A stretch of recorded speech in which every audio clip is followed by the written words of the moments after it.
All right, so the big question that people often ask is, should I buy a distressed property versus a move-in ready property? So let's talk a little bit about distressed property. Most people think distressed property strictly deals with the state of the property, it's in disrepair or something like that. But distressed property can also be the ownership of the property. If a bank owns it and they're selling it as a foreclosure or a bank-owned property, that's considered distressed, and the house could actually be in perfect condition.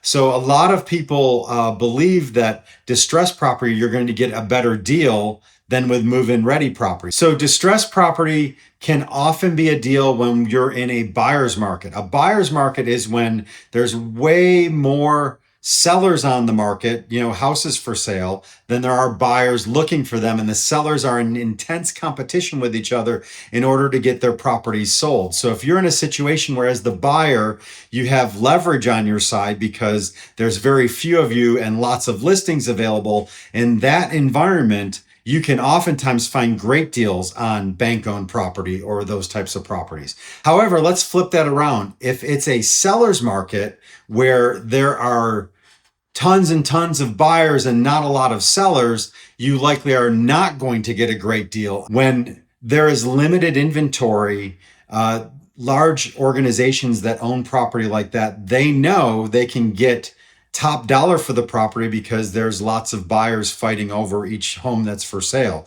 So a lot of times you'll find something that looks like it could be a deal, and when you run the numbers and figure out that what it'll take to get that house in move-in ready shape, it can oftentimes end up costing you more to buy the distressed property, fix it up, and have it ready for you to move in. If you're planning on buying something distressed and watching YouTube or watching HGTV and figuring it out as you go, make sure you have a mentor or someone who's done that with you before who can help you figure out the expenses that are associated with that. Because the last thing you want to do is end up paying more for the house than you would have if you had just bought one that was ready to go. Another thing that people look at are auctions. Auctions can be a good source to find a home. If you're very disciplined when you go to buy it, you know exactly what you want to spend on it, what your top dollar is, and you don't get caught up in the emotion of the auction and start bidding higher and higher as other people bid against you on that property. I've seen people go to an auction and spend $10,000, $20,000, $30,000 more than they intended to because for whatever reason they get caught up in the competition of winning that bid. So if you can control yourself and be disciplined, you can sometimes find good deals at auctions, but you keep in mind that there are buyer's premiums that are added to the purchase price on auction. Make sure you know all the expenses that are associated with that auction so you can figure them in to your pricing when you're bidding, so you don't suddenly have challenges and extra expenses that you weren't anticipating. The other part of the auction is they're going to be looking for you to put a sizable down payment in cash down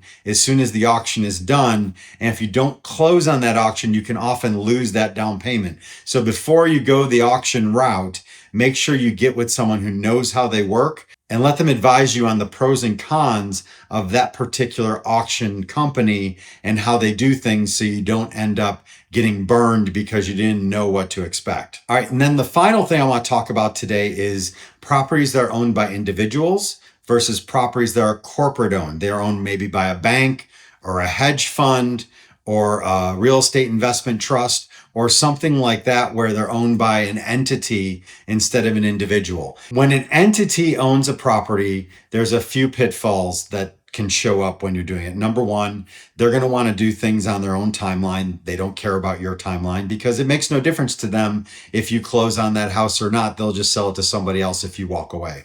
Number two, they're going to want you to use their vendors. For instance, they're likely going to try to make you close with their title company. They're also going to try to make you close with their lender at times. So what does that mean for you? It means that you've got a lender and a title company that they're getting this business from the entity that's sending you to them. I'm not saying that they're not going to do right by you, but I am saying when push comes to shove, their main loyalty is to the seller of the property because that is who is sending them all of their business. And if issues pop up, they are very likely to just put a halt to everything. And if they can't get the issue solved, they're going to just say, sorry, we're not going to sell this to you, and move on to someone else. Whereas if you're buying from an individual, they're going to be more likely to work with you on your timeline. They're going to be less likely to try and force you to use vendors that you're not maybe comfortable with or don't know. And also, they're going to be much more motivated if issues come up to get them resolved and get the sale closed. So if you do decide to buy a house from a corporate entity, a bank, a hedge fund, a real estate investment trust, or some other large organization, just set your expectations properly, build in some cushions so that if things go awry, you've got some way to fall back, and have a contingency plan in place in case things don't work out exactly as you expect them to.